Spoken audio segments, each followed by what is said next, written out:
नमस्कार, YouTube channel N universe study में आपका स्वागत है। अगर आपने इस चैनल को सब्सक्राइब नहीं किया है, आप इसको सब्सक्राइब कर लीजिए ताकि जब भी हम कोई नई वीडियो अपलोड करें उसका नोटिफिकेशन आपको समय समय पर मिलता रहे।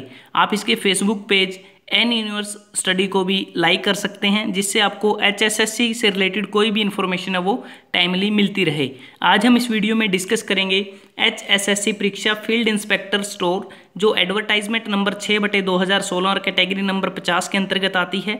यह परीक्षा 30 जून 2017 को इवनिंग शिफ्ट में आयोजित हुई थी और इस परीक्षा में हरियाणा राज्य से संबंधित पूछे गए प्रश्नों को हम डिस्कस करेंगे। इस परीक्षा में 21 प्रश्न हरियाणा राज्य से संबंधित पूछे गए।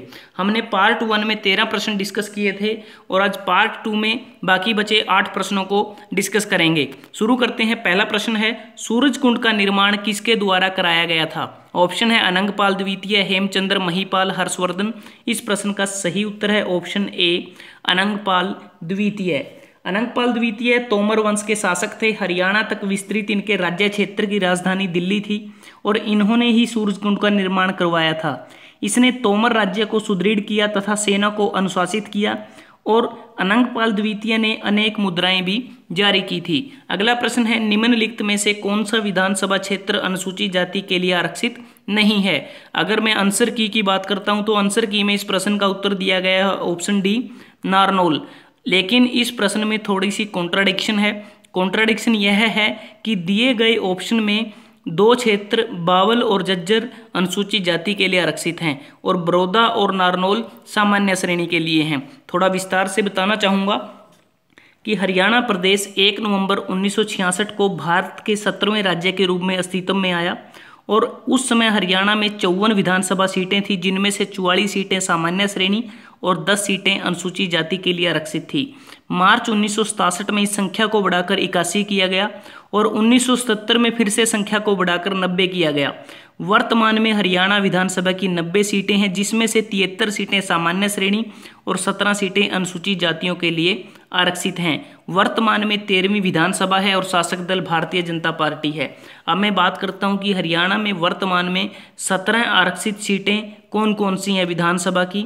वो इस प्रकार हैं, बावल, भवानीखेड़ा, गुला, होडल, इसराना, जज्जर, कलानौर, कलांवली, खरखोदा, मुलाना, नरवाना, नीलोखेड़ी, पटौदी, रतिया, साडोरा, शाहबाद, उकलाना।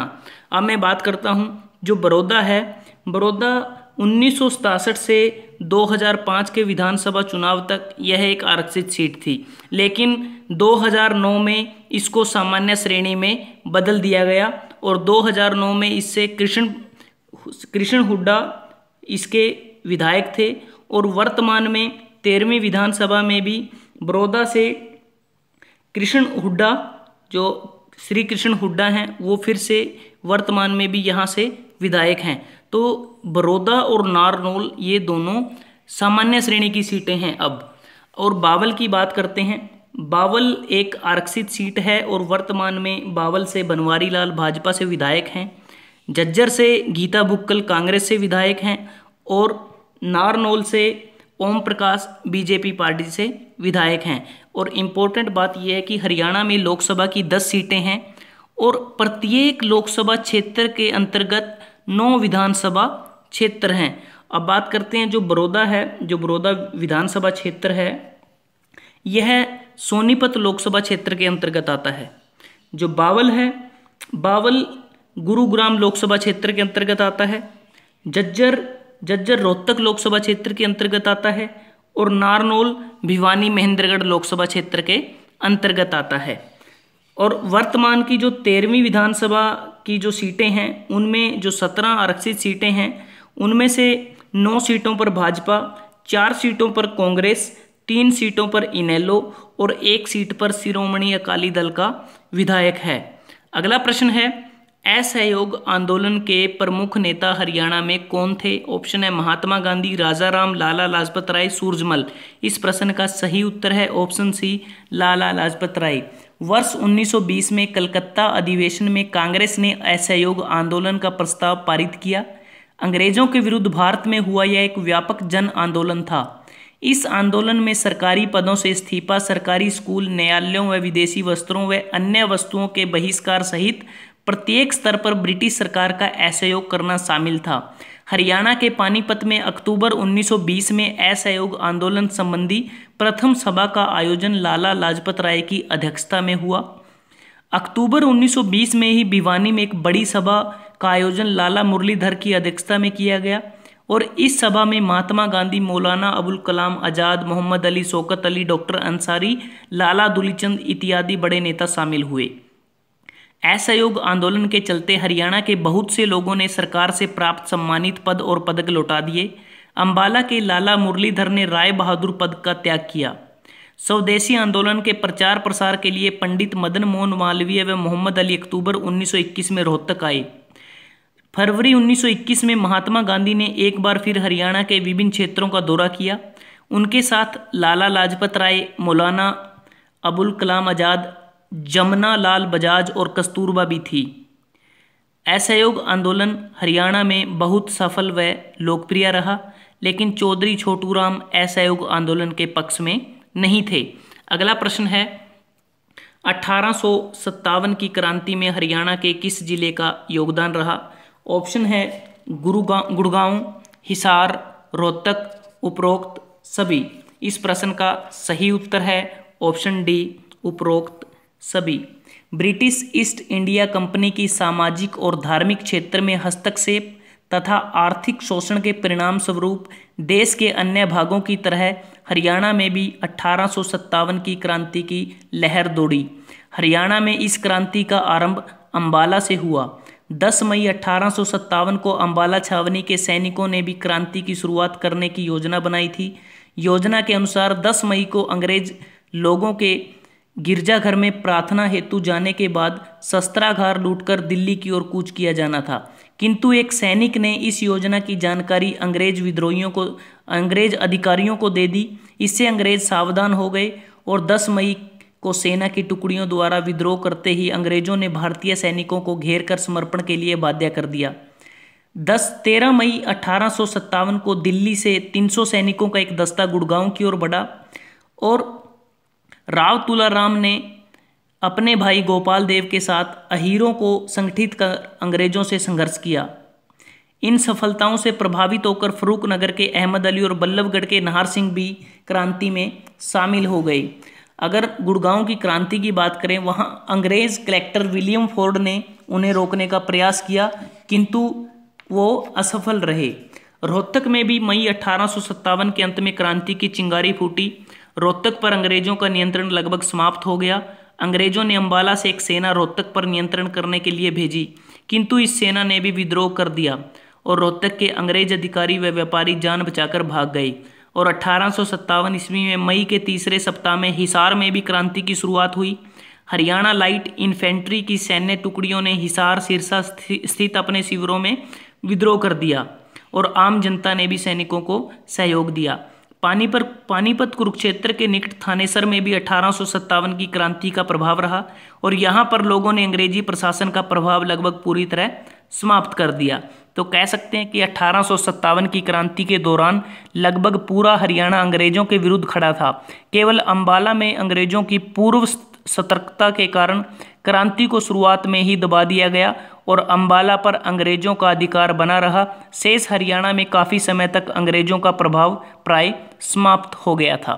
अगला प्रश्न है हरियाणा के किस भाग में सबसे कम वर्षा होती है? ऑप्शन है उत्तर पूर्व, दक्षिण पूर्व, उत्तर पश्चिम और दक्षिण पश्चिम। इस प्रश्न का सही उत्तर है ऑप्शन डी, दक्षिण पश्चिम।